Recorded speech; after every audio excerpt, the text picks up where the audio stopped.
Subscribe to our YouTube channel and press the bell icon to get the latest updates. Before the COVID-19 pandemic came along, there was no feasible practical scenario under which all of human activity could shut down.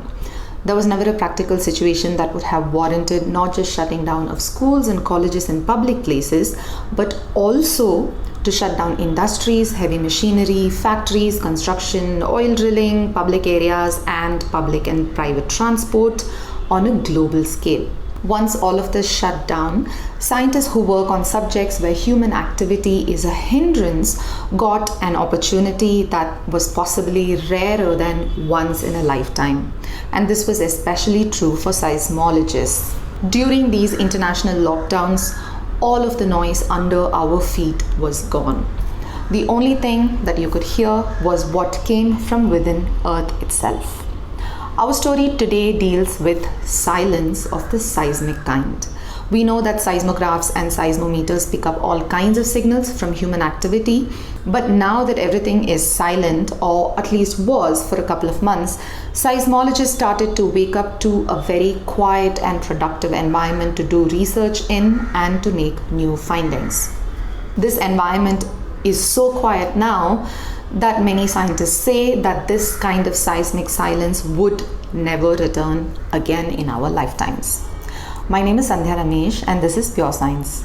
Seismometers are devices that we use to pick up vibrational signals primarily for the monitoring of earthquakes. They of course also help in monitoring other natural disasters such as landslides primarily, as well as volcanoes. These are very sensitive instruments that pick up vibrations from the ground and are placed all over the world, on land, on the sea floor, in mountains, in forests, and under the oceans. There are also now lots of networks of citizen science sensors where regular citizens install seismic monitors and share the data they obtain with their neighborhood or their community or the scientific community. Citizen science monitors are typically a Raspberry Pi computer that is fitted with sensors and is connected to the internet, and the device is usually called a Raspberry Shake. Vibrations or seismic signals don't just come from quakes and volcanoes or landslides. They are also produced by other kinds of natural activity, like animal communication, for instance, such as with elephants who communicate over several kilometers on the ground by vocalizing low frequency sounds or rumbles. They are also produced by wind or ocean waves and a whole bunch of other natural sources. But seismic noise is also mainly and loudly produced by human activity that makes vibrations travel on the ground constantly, non-stop. Sources of these seismic noises include everyday human activities such as transportation and travel, use of machinery or any other vibrational device, and in fact any surface activity really, including just even walking or running. We do have sensors already installed under several buildings and offices and even sporting stadiums around the world, which can track this kind of human mobility activity above the ground. And human activity is very loud. Seismometers are extremely sensitive, and human activity can be picked up across large distances by these instruments that monitor for vibrations on the ground. In seismology, all of this unwanted data that is created by humans is called anthropogenic noise. Noise created by humans, so anthropogenic. Anthropogenic noise is high-pitched when compared to seismic data. It falls in the 4 to 14 Hz range, and it is referred to technically as high-frequency seismic ambient noise, or HFSAN. Earthquakes typically tend to be measured at 1 to 2 Hz. HFSAN or human noise is also louder than other rumbles occurring naturally that we might want to hear. So when national lockdowns began to be imposed in countries that shut off anthropogenic noise, seismologists jumped on the opportunity to figure out what was happening underground. Seismologist Thomas Lecoq of the Royal Observatory of Belgium spearheaded a global collaboration by posting a tweet asking who would want to be collaborators or co-authors on his paper about seismic noise during the lockdown. It was a sincere request that was incidentally posted on April Fool's Day, but what ended up happening was that a number of other seismologists volunteered and wanted to participate in this collaboration. He then shared his method of analyzing global seismic data with the rest of the seismology community around the world. This was essentially a Python code that he created, and others could then analyze their own Raspberry Sheikh or other seismic data using his code. What came out of this collaboration was a multinational, multi-institutional study involving 76 authors from 66 institutions in 27 countries. The team analyzed data sets spanning data collected over months as well as over years from over 300 seismic stations around the world. They found that between the months of March and May this year, seismic noise dropped by half in 77 countries. In many places, seismic noise dropped by as much as 80%.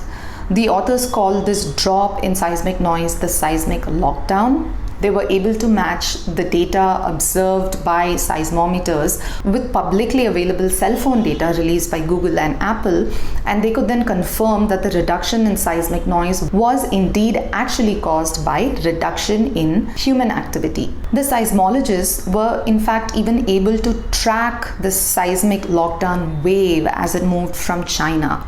When things started shutting down in Hubei province in Jan, the first seismic dip was observed in the Hubei province, and then in January the seismic lockdown started spreading to the rest of China. This lockdown wave then moved on to Hong Kong and South Korea. This can be seen in the data. They then tracked the seismic lockdown wave to Italy in March, and then to Poland and Scandinavian countries and some parts of US, Canada, Ireland and Switzerland, and then April onwards to the rest of the world. In some places, the authors describe what they call a cliff edge drop, where the seismic noise just suddenly and drastically drops to a much lower level, such as in places like Sri Lanka and Barbados had sudden and immediate emergencies or lockdowns. The authors do say that while 2020 has not really seen a reduction in the number or frequency of earthquakes, this seismic lockdown period is, quote, the longest and most coherent global seismic noise reduction in recorded history, highlighting how human activities have impacted the solid earth, unquote.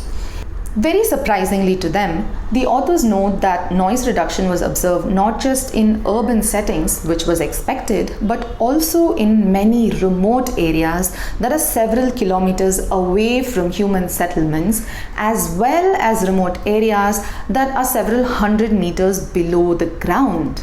Largest drops in noise were of course seen in the most densely populated areas such as New York City, but noise reduction was observed everywhere.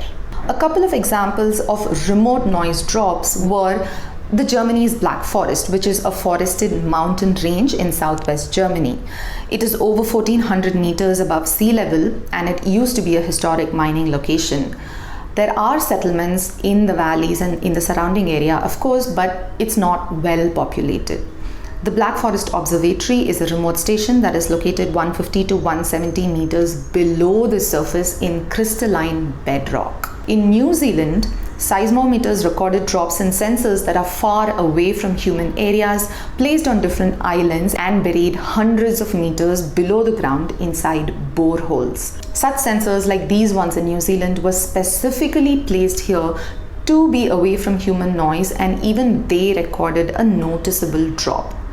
There was also the small city of Rundu in Namibia that the authors cite in their paper.